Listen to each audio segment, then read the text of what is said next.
Assalamualaikum warahmatullahi wabarakatuh. Selamat berjumpa lagi dengan channel Jalan-Jalan.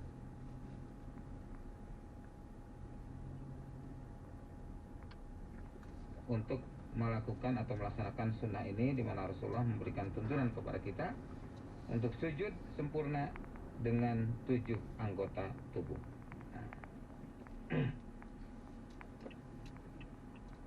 Ikhwan rahimakumullah, di ke-27 itu dijelaskan lagi yang berkaitan dengan 26 ini, ya, di al-adab as-sabi wal isrun, adab yang ke-27 disebutkan imkanu jabhati minal ardh, meletakkan kening di atas lantai, maksudnya di atas bumi. Nah, jadi ini termasuk yakni fi sujud fayajibu wad'al jabhati 'alal ardi wa tamkinuha minha lil hadis sabiq. Nah, jadi seperti yang di hadis yang terakhir disebutkan bahwa memang wajib meletakkan kening di atas lantai ketika sujud dengan benar. Ya. Kemudian yang ke 28 adab samin wal isrun, ya. Adab yang ke-28 itu ilsaqul anfi bil ard, melekatkan hidung di atas lantai. Nah, ini jelas sekali di sini, ya. Nah, ini karena ada di antara kaum muslimin yang kadang-kadang sujudnya itu hanya dahinya saja, nempel dahinya tapi hidungnya tidak nempel. Nah, kadang-kadang malah cuma ubun-ubun, bukan dahi lagi, ubun-ubun. Nah, kayak anak-anak kecil kan ada yang sujud kayak gitu, nah, kayak nungging. Nah, ini hendaknya diperhatikan bahwasanya ilsaqul anfi bil ardi, hendaknya kita melekatkan hidung di atas bumi atau di atas lantai.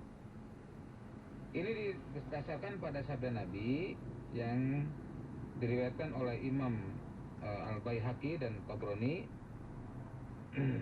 dalam Sahihul Jami nomor 3892, disebutkan do'an faka lias juda ma'aka.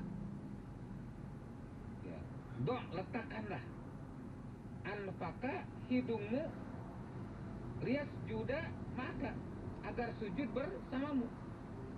Jadi hendaknya meletakkan hidung kita agar sujud bersama kita. Jadi jangan sampai hidungnya tidak ikut sujud dan tidak perlu takut pesek. Ya, saya nanti kalau sujudnya nanti karena akibat sholat jadi pesek, itu nggak ada ceritanya jadi pesek akibat sholat gitu ya.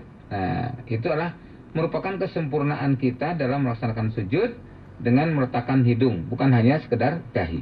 Ya. Karena Nabi tadi memegang ketika memberikan perintah supaya dahinya itulah dipakai sujud, Nabi pun memegangnya dengan hidungnya. Jadi ini menunjukkan bahwa meletakkan hidung termasuk bagian dari syarat, ya, kesempurnaannya sujud. Nah, bahkan sebagian ulama menyebutkan hukumnya wajib meletakkan hidung itu, sama halnya dengan meletakkan dahi tadi, karena Nabi memegang dalam waktu yang sama. Nah, ikhwan fillah rahimakumullah, itulah diantara gambaran global atau gambaran umum tentang adab-adab sholat yang dalam kitab ini. Di bagian pertama ini ada sampai 43 poin. Ini baru sampai 28, ya.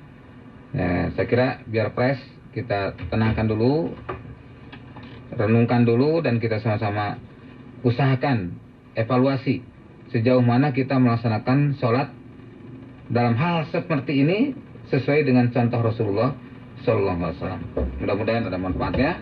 Barakallahu fiikum. Baik, terima kasih Ustadz Wahyudi KS. Demikian ikhwan dan akhwat, pemaparan dan sedikit penjelasan yang telah disampaikan oleh beliau terkait tentang adab umum sholat untuk bagian ketiga di sore hari ini.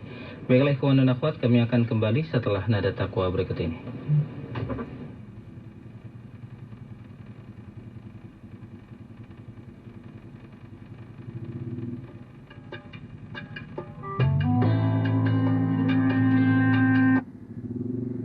Dan bagi mereka sesaat yang kekal Akan tetapi barang siapa di antara mereka yang mencuri-curi pembicaraan, maka dia dikejar oleh api yang cemerlang, sihabun saqib. Nah, di sini jelas ya, ada penguat ayatnya bahwa Allah menciptakan bintang itu untuk fungsi-fungsi tersebut. Nah, sementara kita lihat pendapat Al-Imam Qatadah, beliau mengatakan bahwa sesungguhnya bintang-bintang ini diciptakan untuk 3 hal, yaitu Allah menciptakannya untuk perhiasan bagi langit. Itu yang pertama, yang jelas ya. Yang kedua, sebagai pelempar setan, serta sebagai tanda-tanda untuk dijadikan petunjuk arah. Tadi itu ya. Maka barang siapa yang mempunyai takwilan lain selain dari apa yang telah disebutkan, ya berarti ia mengemukakan pendapatnya sendiri, memasuki bagian yang bukan bagiannya, keliru dalam berpendapat, serta memaksakan dirinya terhadap apa yang tiada pengetahuan darinya tentang hal itu ya. Jadi hanya 3 itulah sahabat Ismail Radio yang dimuliakan oleh Allah. Allah Subhanahu wa taala menciptakan langit fungsinya untuk satu hiasan, menciptakan bintang ya, satu untuk hiasan langit, yang kedua untuk pelempar setan-setan yang berusaha mencuri pembicaraan langit ya, yang ketiga adalah untuk petunjuk arah. Wallahu a'lam bishawab.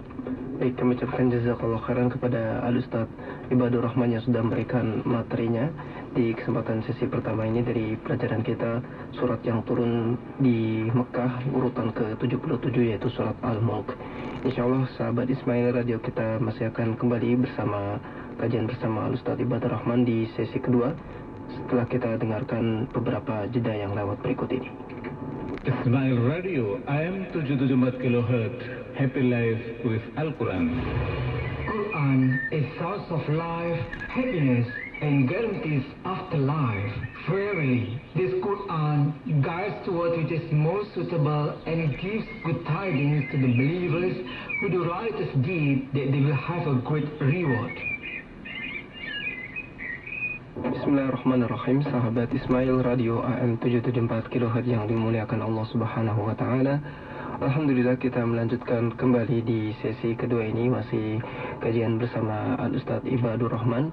Melanjutkan di sesi kedua ini insyaallah kita akan memasuki urutannya surat yang turun, yaitu surat urutan ke-78 yaitu surat Al-Haqqah. Dan untuk anda sahabat Ismail Radio yang ingin turut bertanya dari kajian kita, anda bisa hubungi saat ini juga di 021-8499-4343 atau 8497-0055, juga di nomor handphone beserta SMS atau WhatsApp di 0852-62774774. Baik, Ustaz, bisa kita lanjutkan kembali. Alhamdulillah, salatu wassalamu ala Rasulillah wa ala alihi wa ashabihi wa mawala. Asyhadu an la ilaha illallah wa la syarika lahu, asyhadu anna Muhammadan abduhu wa rasuluh, la rasula wa la nabiyya ba'dah.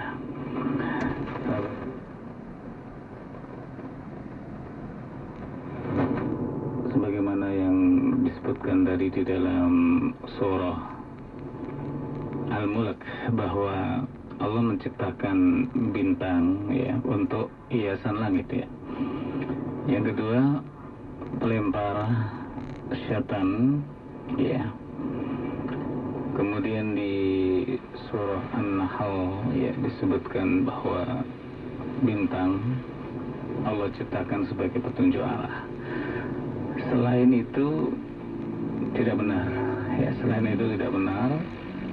Apalagi di dunia ramalan-ramalan zodiak ya, seperti itu kan, itu kan dikaitkan dengan bintang. Zodiaknya Scorpio hari ini, Virgo hari ini bintangku, ini mana bintangmu. Ini semuanya adalah keluar dari Allah menciptakan bintang tersebut ya. Nah, kalau kita baca ya berita harian ramalan zodiak misalnya, itu kan Masya Allah begitu yakinnya mereka ya bahwa wah ramalan ini soal cinta, jodoh, kesehatan, keuangan, apalagi primbon, karir ya, dengan berbagai macam ramalan-ramalan itu.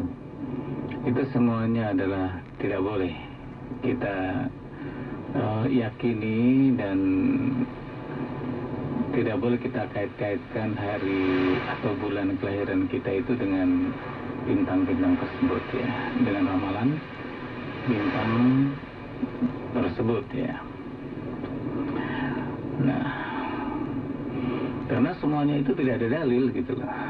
Zodiaknya Aries atau Aries tuh. Libra, Scorpio, Sagittarius, Capricorn, Aquarius. Oh enggak, Aquarium sekalian gitu ya. Aquarius, Virgo, Leo, Cancer, Gemini, Taurus ya. Ini siapa yang menciptakan begini? Siapa yang membuat begini? Yang jelas tidak ada dalil kaitannya ramalan-ramalan seperti itu. Karena ini keluar